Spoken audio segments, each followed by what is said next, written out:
Did you know that you can do gel-X extensions with Builder Gel? What's up, nail crew? It's Nicole, your fellow nail-obsessed DIYer.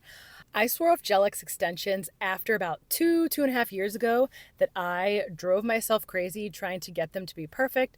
So I took a bit of a break, but now I am back. I am going to show you what went well, what I did wrong, and give you a bunch of tips and tricks if you're a beginner and you want to do gel-X using Builder Gel. The first thing that I did was I cut down some of the length on my nails. My nails were short almonds, but I wanted them to be pretty short and square just so that I didn't have to cover as much of my nail with the gel-X. So if you're somebody who wants to wear your nails for a long time, you want to have your gel-X extensions last for a while, I would definitely recommend cutting your nails pretty short. You don't want to have to cover like more of your nail with whatever kind of gel you use to adhere the full covers with, because that's just going to take longer. It can mean more room for error. So I made sure I cut my nails down to short squares, and then I had Builder Gel on them. So I took my favorite e-file bit, the Pana Coarse safety bit, and it's in carbide. I removed the bulk of my Builder Gel just to have that really filed down so that my nails weren't too thick underneath when I was going to adhere the full covers with the Builder Gel.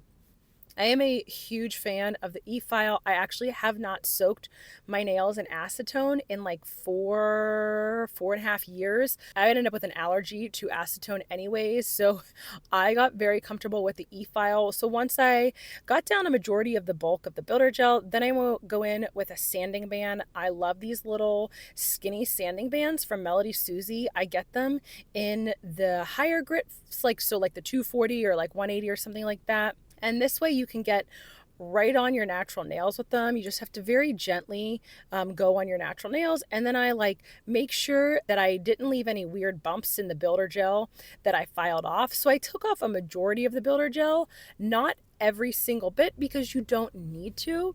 But if you're starting with bare nails, then all you need to do is take either a hand file or like a little sanding band and rough up the surface of your nail very, very gently. Then I go around with a little cuticle bit that I got from a cart that I absolutely love. And just to make sure that there is no cuticle attached to my nail plate, I go through and I use that bit. It's okay if you're not comfortable with an e-file yet.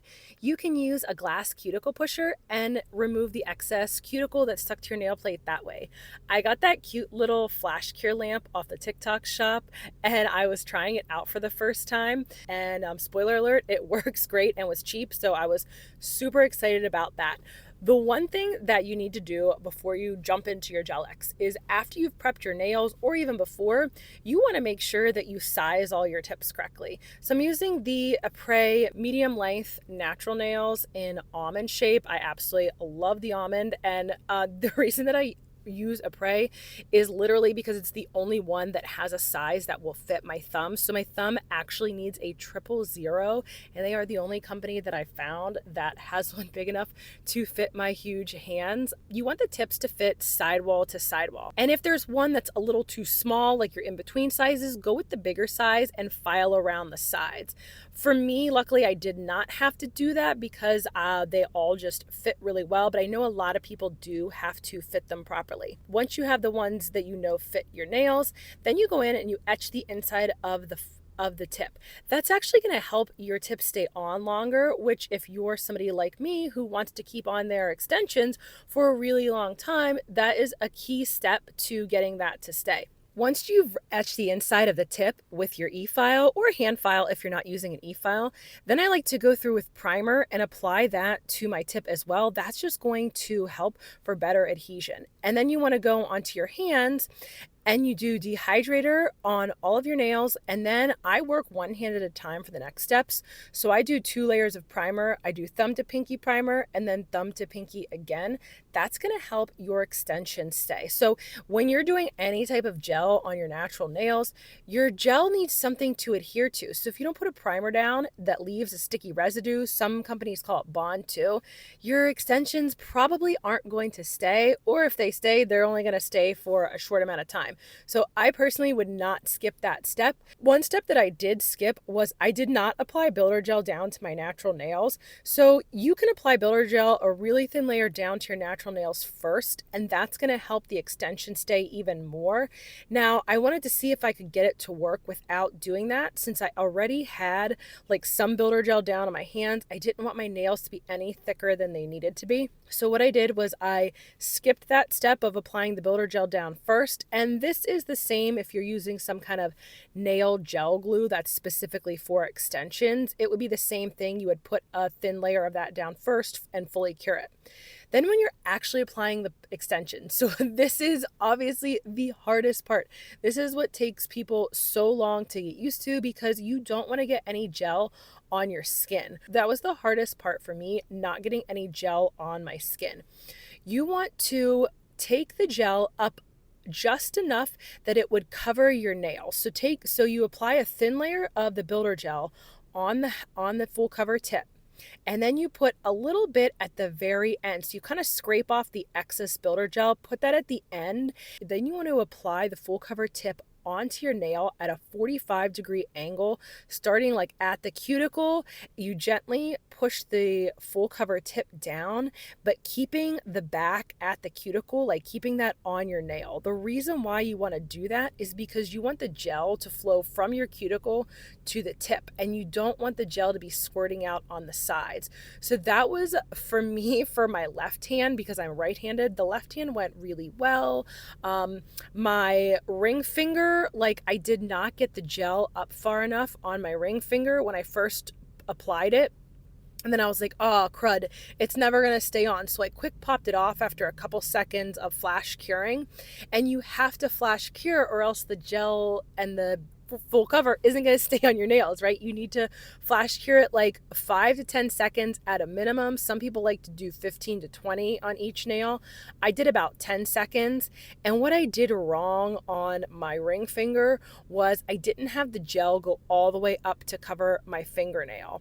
So the gel was only like part of the way up. So I quick pulled the full cover off, and then redid it. Now, something that I didn't do when I did it the second time was I didn't apply it very well. I didn't like try to wipe off the gel. I just tried to throw it back on. And the problem with that was, what you'll see later in the video is I ended up losing the nail on my left ring finger because I smashed it against a wall a couple days later, and a good part of it popped off, which I will show you. So don't do that mistake. I definitely made that mistake on my ring finger. Everything else has been staying on beautifully. It's been over a week that I've had these on.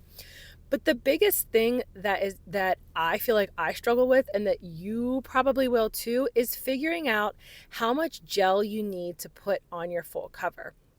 And until you try it a couple times, you're not going to know. So you don't want to flood your full cover with gel, and you only want to put it up about halfway up the nail, or however much up the full cover it would be to cover your entire real nail. So that's part of the key.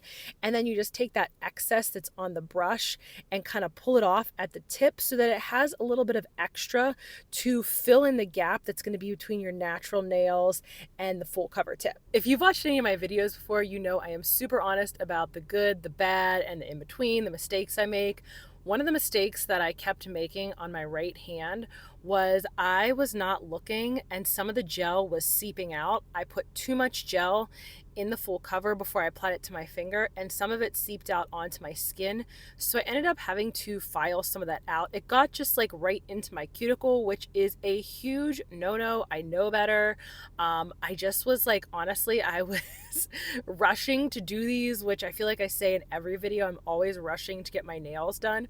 So I was rushing too much, and some of that gel squirted out into my cuticle. So I end up having to go in with an e-file here, and you'll see, and just like clean up any of the gel that's on my cuticles, which, if you know me, you know I'm huge about keeping away from gel allergies. So definitely that's something I'm going to have to practice, like being much more careful, paying way more attention to how much gel is in my full cover so that I don't flood it into my cuticles as I press it down. Once you're done with all of your extensions, you've applied all the full cover tips, you have to do a full cure. And most companies, you need to do a full cure for 60 seconds. Now, since I was putting a little bit more gel on than I would for builder gel, I actually did a 90-second cure just to be extra safe.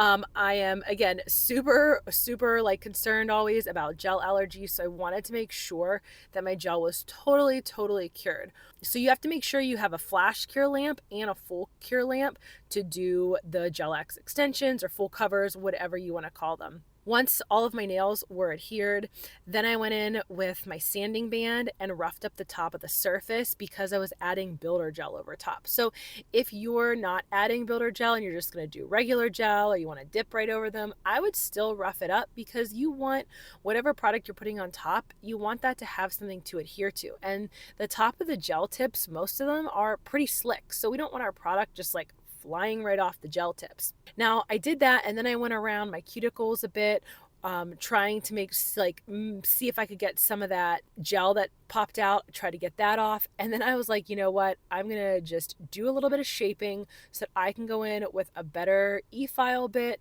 and really make sure that I have no gel anywhere on my cuticles. So I use this Pana 5-in-1 carbide bit. I absolutely love it. You've probably seen me, if you've watched my dip videos, do it when I'm dipping my nails. I use it after I dip to go around and get like a really nice clean cuticle line. So it worked great for really not only getting any of the gel that had gotten to my skin off, but I also blended the tip into my natural nails with that. You don't ever want to go like jamming the e-file bit down into your natural nails. You want to just very gently with this e-file bit go around the edges of your cuticles, of your sidewalls, and do a little bit of e-filing so that the tips lay flush to your natural nails and don't look like they're just floating on your nails. Like that's huge to me, that when I'm wearing full covers or even doing press-ons, that they look as natural as possible.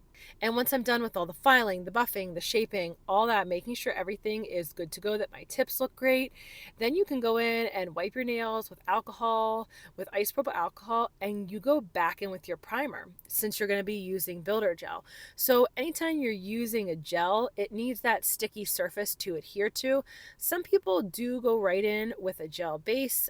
For me, when I'm doing builder gel, I'm going to make sure that that builder gel is staying so that I can do a fill of the builder gel if I want to, instead of having to do new full cover tips. So when you're applying the builder gel to your full covers, you're going to do it just like you would on your natural nails. You apply a slip layer of builder gel down over the entire full cover. And the slip layer is a thin layer of the builder gel that does not get cured.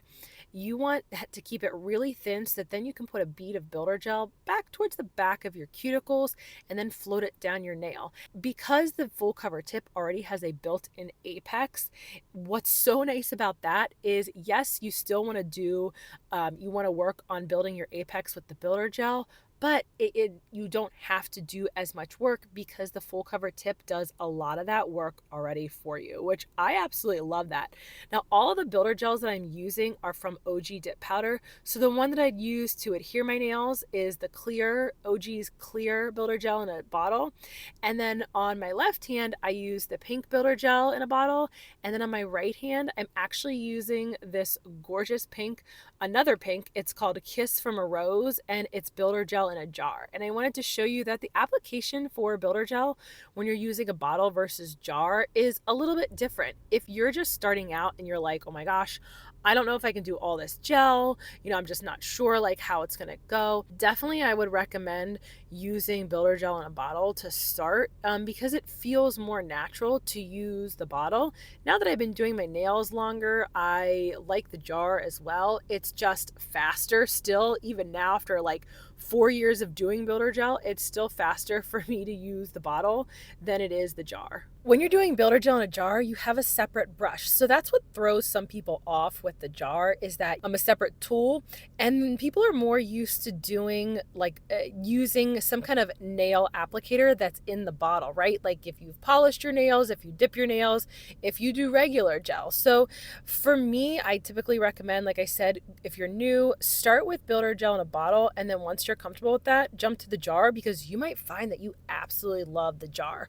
Something that is definitely huge for me when I'm working with builder gels is I want to work with builder gels or any gels. Number one, they have to be HEMA free, high quality. I have to know the ingredients that are in them, because if I'm putting gel in my nails, I'm not trying to put anything crazy that I don't know what the ingredients are. I actually reached out to one company recently that I will not name.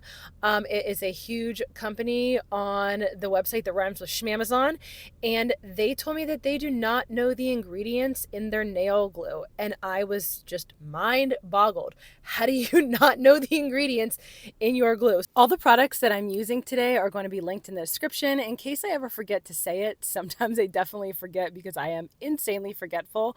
They're all linked in the description in case you're ever wondering or want to know like what I use, and I make sure to leave like all my codes and everything in there too. Now, once I finish applying all the builder gel and it's fully cured, I had flash cured each nail and then did a full cure in the lamp as well. I like to spray my nails with isopropyl alcohol and then go in with a buffing block. I actually like to use these big flexible files. It's like having a small buffing block but in a giant version. Like I said earlier, I have really big hands, and for me to try to use little buffing blocks, they literally just like fall out of my hands. So I like to buff my builder gel super smooth, and this way after I'm done with the builder gel, then I can apply peel base and then do my dip mayonnaise over it. Or for a lot of times, I actually just leave my builder gel nails as they are, because I love the look of just builder gel. So that's what I like to rock in between all of my dip powder mayonnaise that I do. And the nice thing about builder gel is, let's say that like your shaping got a little off, or you're not, you want to shorten them a little. You can do that after you've cured them and wiped with alcohol. The other great thing about using builder gel over top of your full cover nails is that you can do fills of it. So you don't even have to do a new set of full covers every time. You just go in and fill as if there weren't even any tips on. If these full extensions look too hard for you and you just want to do builder gel and natural nails, I got you. Make sure you click on the next video and I will help you. Thanks for joining me today, nail crew.